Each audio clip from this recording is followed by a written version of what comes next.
All right, what if I told you that there's a single tiny sentence that could totally change the way you look at conflict? I mean, really change it. Today, we're going to unpack this deceptively simple idea, and trust me, it promises to do just that. It all kicks off with a phrase that, well, at first it sounds kind of nonsensical, but it holds the key to finding clarity when everything feels like chaos. So our whole journey in this explainer, it's all about breaking down one single, mysterious, but really powerful statement. We're going to treat it like a key, something that unlocks a much, much bigger idea. And there it is. Hot and cold is not confusion. Just let that sit for a second. On its own, it sounds a little strange, doesn't it? Maybe even kind of obvious. But here's the twist. What if it's not really about temperature at all? So that is the big question we're here to answer. We're going to unpack this thing piece by piece, and I promise, by the end of this, you're going to see how it's actually an incredibly powerful mental model for making sense of the world. All right, let's jump right in. Before we get all philosophical and deep, we got to start with the literal meaning. So, on a purely physical level, right? Hot and cold, they're not some kind of muddled mess, not at all. They are clear, totally opposite states. Think about it. One is the presence of a whole bunch of energy, molecules buzzing around like crazy. The other is, well, the relative absence of that energy. They're distinct, they're defined, and they are directly opposed to each other. And here's the real key. They don't just exist in a vacuum all on their own. Nope, they live on this shared spectrum, a line we call temperature. You literally can't understand what hot is without having the concept of cold. And it works the other way too. They totally define each other. So you see, their relationship isn't chaotic. It's not confusing in the slightest. It's actually a perfect, structured, balanced opposition. As one rises, the other falls, all along a single, totally predictable line. It's a system.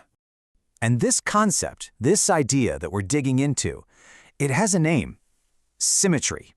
And I'm not just talking about visual symmetry, like a butterfly's wings. This is conceptual symmetry. It's this beautiful, balanced, structured relationship where two total opposites are the very things that give each other meaning. Okay, so we've got our foundation set in physics, right? Simple enough. But now we're going to see how this whole thing builds into something way, way bigger than just a thermometer. This is where the idea really starts to get powerful. Okay, for this next part, I need you to do something. Completely forget about temperature. Just let it go. We used it to build our foundation, but now we're leaving it behind. Because what if all those other conflicts in our lives, the ones that feel messy and confusing and chaotic, what if they aren't actually confusion at all?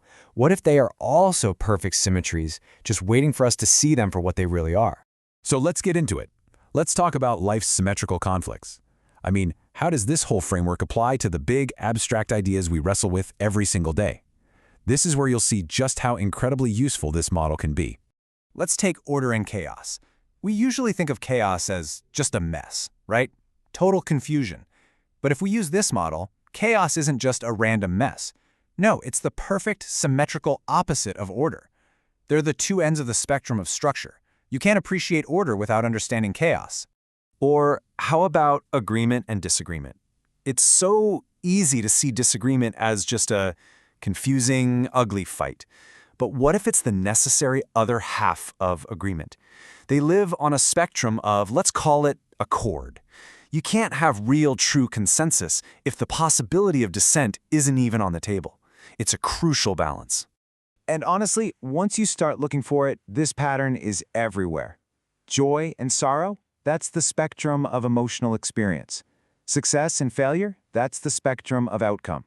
Certainty and doubt, the spectrum of belief. Connection and loneliness. Every single pair defines the other. So here's the really crucial insight, the big takeaway. We only know what sorrow feels like because we know what joy feels like. We value success so much because we understand what it means to fail. These feelings aren't just random, confusing states that jump out and ambush us. They are part of a deeply structured, symmetrical system that actually gives our entire experience meaning. Okay, look, this is a fascinating idea, for sure. But so what? What's the practical payoff here? How do we actually use this thing to change how we experience conflict in the real world?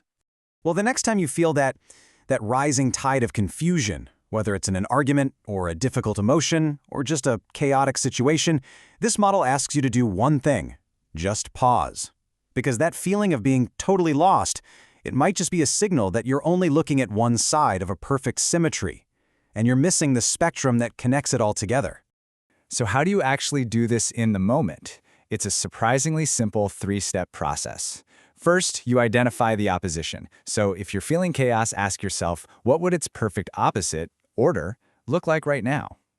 Second, find the connecting spectrum. What's the scale that links these two things? Is it about control, communication, certainty? And then third, and this is the big one, you try to see the whole system, the entire spectrum, not just the one extreme end that's making you feel stressed.